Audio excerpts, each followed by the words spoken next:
So this is the tutorial you have been waiting for. Have you ever wanted to color grade your iPhone footage to make it look cinematic? Well, this video will help you do so. Color grading is an important part of post-production that helps bring out the best in your footage. Using various color grading techniques and tools, you can take your iPhone videos to the next level and make them look as if it was shot on a big budget camera. By no means am I a professional colorist, but I do have experience color grading as it's something I do quite often and love to do. If you've seen some of my iPhone videos and like the colors, then make sure to stick around as I will show you how to do it. Now remember, you can do a lot with color grading, but if you don't shoot the video properly to begin with, no amount of color grading will save the footage. So make sure to learn the basics of shooting video on a smartphone first and then worry about the color. Make sure to check out some of my other tutorials to learn the basics of shooting videos with your iPhone. And if you need more help or want to speed up the learning process, I have an awesome online course called Smartphone Filmmaking, where I help people just like you make amazing videos with their smartphone. So I'll be using Final Cut Pro to color grade my footage, as this is my main editing software and has more advanced tools that allow me to color grade the way I want to.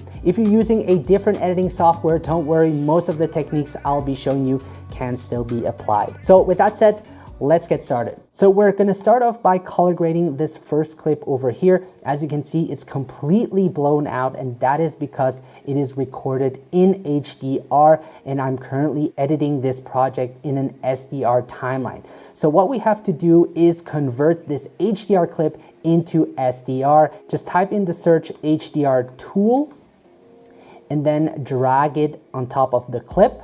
Then in the inspector, you can choose HLG to Rec 709 HDR, and this will convert it to a normal looking clip. Now, the next thing we're gonna do, which is step number 2, is to correct the exposure. So I'm gonna head up here to open up the color wheels, and I'm actually gonna adjust the highlights, midtones, and shadows. And I'm gonna use the Luma waveform to see where the highlights and shadows and midtones are. Important to remember is that you don't want to go above 100 or below 0, otherwise you will lose information. So I'm gonna drag the cursor to around here because this is the darkest part of the image, and I'm gonna drag the shadows down just a little bit and also increase the highlights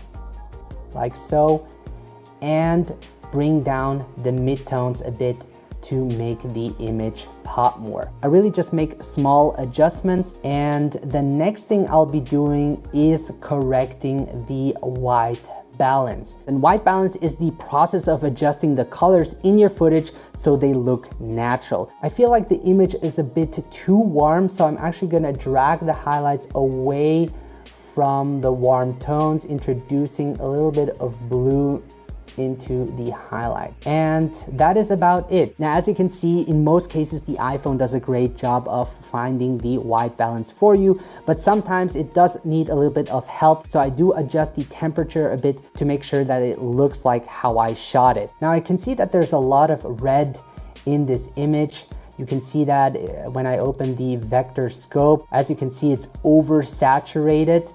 So what I want to do is actually reduce the reds by selecting the hue saturation curves, and I'm gonna head over to the hue versus saturation and use the eyedropper and select the red part over here and just drag this dot down to remove the red color until the colors look even around here. And I'm also going to remove a little bit of yellow. And this already looks much better. So let's look at the before and after. So this is a huge improvement. Now with iPhone footage, it's a good idea to remove some of the saturation, as the iPhone tends to add a lot of color. So now that we did that, the next thing I'm gonna do is shape the light. And what I mean by that is I'm gonna create another color wheel and then add a shape mask. And I want the viewers to focus their attention on this Chinese lantern. So I'm gonna create a mask around it feather it, and then I'm gonna affect the outside of the mask and reduce the highlight as well as the mid-tone. And then I'm gonna select the inside and increase the highlight. Make sure nothing is clipping, so I'm gonna select the waveform again, so we're still good over here. And if we look at the before and after, you can see that it makes it easier for the viewer to focus their attention on this lantern. So now that we did that, the next step is to add a look. And the way I'm gonna do that is I'm actually gonna add one of my premium mobile LUTs to the clip. So I'm gonna type in custom LUT, and I'm gonna drag it onto the clip. And then I'm gonna select custom LUT. And over here, you can see these are all the LUTs that you get inside of the premium mobile LUT pack, and you can choose between different color presets. They all look really great. As you can see, we have Warm Memory, Heartstone, Lovely Prophecy, blockbuster look. So for now, I'm gonna go with the Lovely Prophecy. This looks really nice, and I'm gonna reduce the intensity to around 50. Now we can look at the before and after. This looks really great. And I'm actually gonna head back and add more contrast to the scene by dragging this part down. All right, now this clip was actually shot with the iPhone 14 Pro in cinematic mode. And when you import a cinematic mode video clip into Final Cut Pro, you have the ability to adjust the background blur. So in here, you get this cinematic checkbox. I'm gonna click on it, and I'm gonna reduce the depth of field number to around F2. So this is the before and after. You can see that we added even more separation, and you can see this makes a huge difference in the clip. That's what I really like about the cinematic mode. If done right, it creates this natural looking shallow depth of field in your video like you see with DSLR cameras. Now to take this a step further, I'm gonna add some blur as well as some grain into our video. And for that, I'm gonna use a plugin called M-Film Look. And I'm gonna apply that, and I'm gonna remove this part over here. So I'm gonna add a little bit of grain. I'm gonna reduce the intensity a little bit and the size. And this just helps blend all of the colors. And then I'm gonna add a blur as well. I'm gonna make sure the Chinese lantern stays in focus. And I'm gonna feather this. Make this one smaller. This looks really nice. And I'm gonna reduce the intensity a little bit. So when we look at the before and after, you can see over here that it adds an additional blur to our clip, which makes it even look more cinematic. Now the M-Film Look is something I highly recommend. Motion VFX is actually running a black sale until the 4th of December where you can get 30% off all their plugins using the promo code BLACK30. I've been using many of their high quality plugins to help enhance my videos. If you want to know the plugins I use from them to make my iPhone videos stand out, make sure to check out the video up here. Now, besides the M-Film Look, I highly recommend you also check out the M-Title Cinematic 2, which is my favorite title plugin that I use for all of my travel videos, like the one you've probably seen from Paris. So I'm gonna head over to the titles and select M-Title Cinematic 2. And for this clip, I'm gonna choose a number 31. I think this will look really great. I'm gonna place it on top, and then I'm gonna adjust the title to Bennett R. Grazer, and then play it back.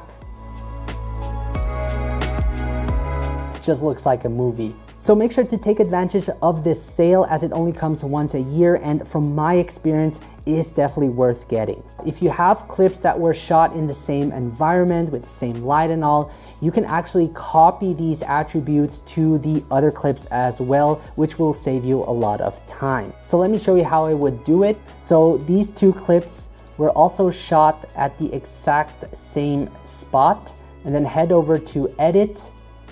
I'm gonna select copy, and I'm gonna select both of these clips, and then select paste attributes. I just want to apply the color grading effects. I'm gonna hit paste, and there you have it. That is how it looks like. Looks really nice. So if we look at the before and after. So let's move on to this next clip of the Eiffel Tower that was shot during the night, obviously.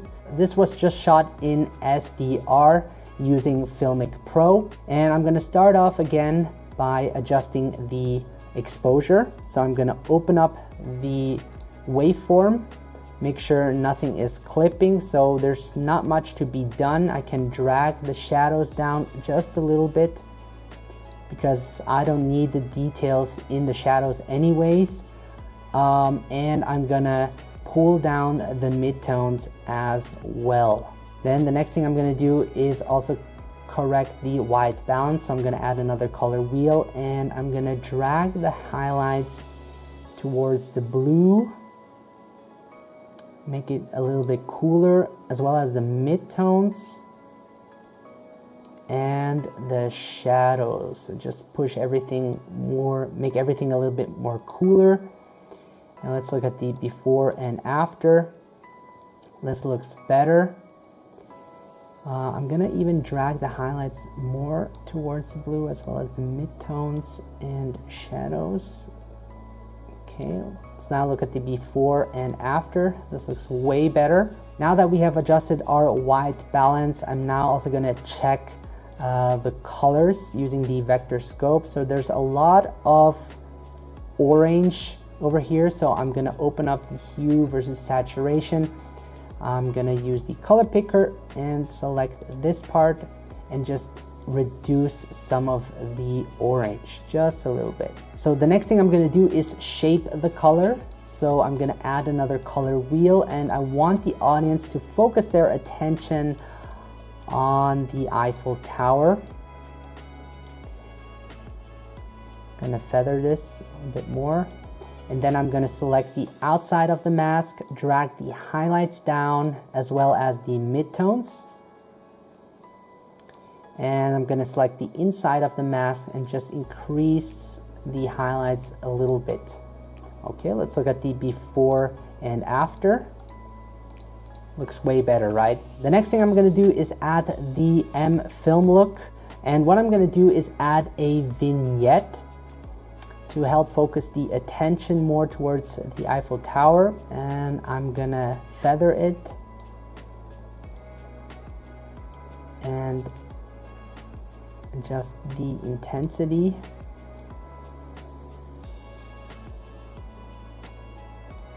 Okay, I think this looks really great.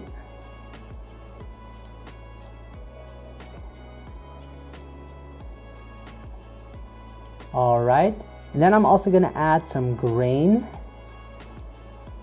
Not too much though. And I'm gonna add some blur around it. Make sure the Eiffel Tower is in focus, and I'm gonna just feather it a little bit more.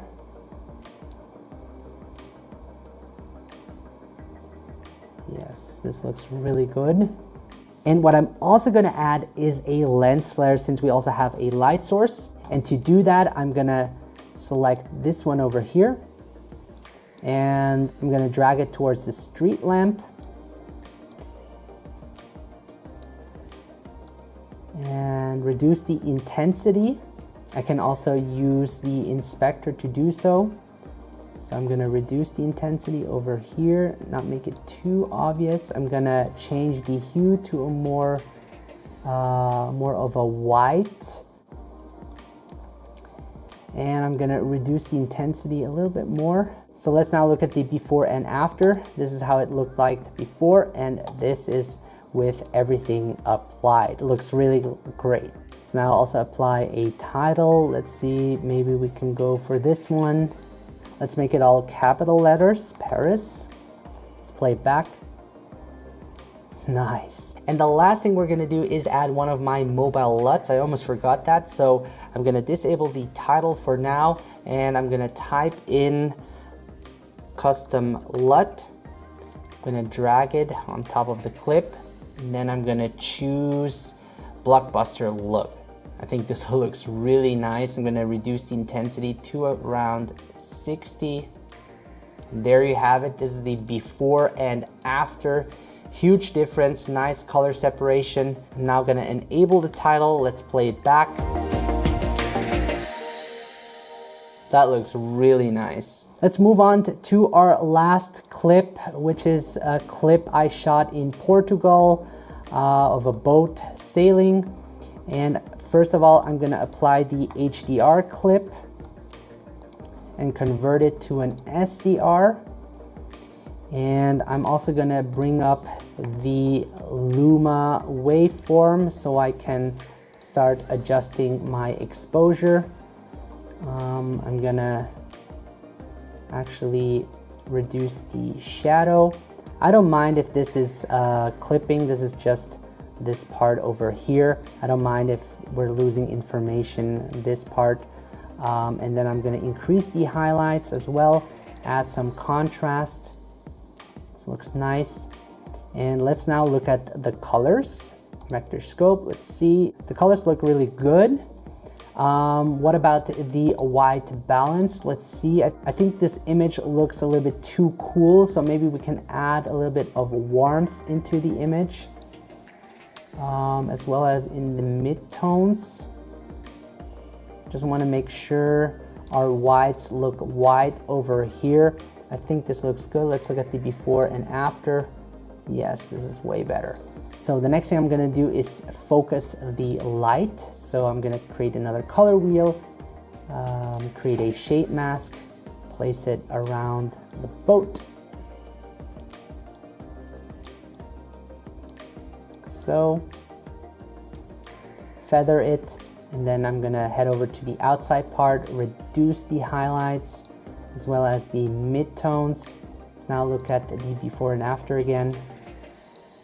Now it's time to add our look. I'm gonna add a custom LUT, apply it on top. And this time I'm going for the blockbuster look. Let's reduce the mix of it to around, let's say 30, looks good. I think I can add a little bit more warmth into the highlights. I'm gonna do that right now, just add a little bit more warmth. Yes, that looks really nice. And then I'm gonna add the M film look to it. Again, I'm gonna add a vignette, just a slight vignette. Feather it.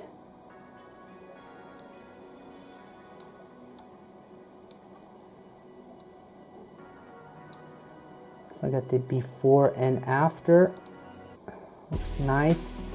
And then I'm also gonna add some grain.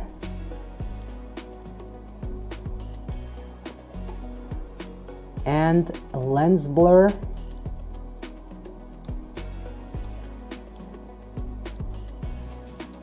Not too much though, just a little bit of lens blur.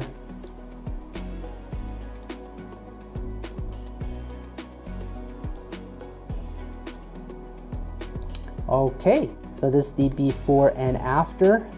Huge difference, right? Nice. And let's now add a cinematic title to it as well. Let's see, which one should we go for? Let's go for, this looks great. Okay. This looks great. Let's call this one The Sailor. Alright guys, that was it for this tutorial. I know that learning how to make your iPhone footage pop can be tricky, but with practice and determination, you will be able to achieve amazing results. And if you want to speed up the process of color grading, make sure to also check out my premium mobile LUTs. These are designed for your mobile videos that you can quickly apply with just a few clicks to make your videos pop. Now, this tutorial should have given you a good starting point in terms of the techniques and tools used for color grading your video. Now, everyone has a different style and post-production process, but I hope I inspired you to continue learning. Now, guys, if you have any questions or comments, feel free to leave them below. Good luck with your next video project. Happy filming,